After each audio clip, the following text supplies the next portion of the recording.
what does the cross mean? And here Paul doesn't explain it, but elsewhere he does, and he uses words to explain the cross.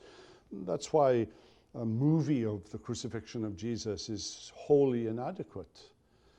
The cross has to be explained. In the movie, all you see is the person dying on a cross, like other people died on a cross. But to really answer the question, what does the cross mean, there has to be a word, a logos of the cross, as Paul says elsewhere.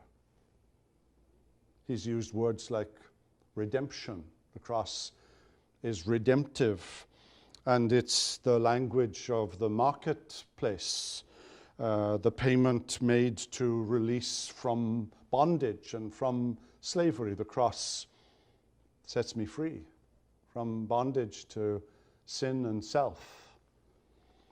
He's used words like propitiation in chapter 3 and verses 13 and 14, where the word specifically means the cross is where the judgment of God descends.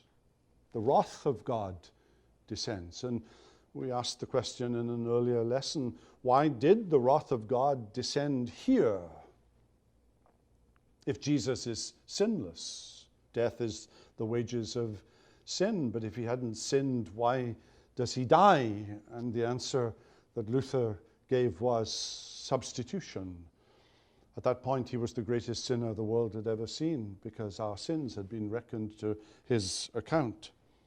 Elsewhere, Paul will use the language of reconciliation, the language that comes from broken relationships, and that God's relationship with us is broken and needs to be restored, and the cross reconciles us to God.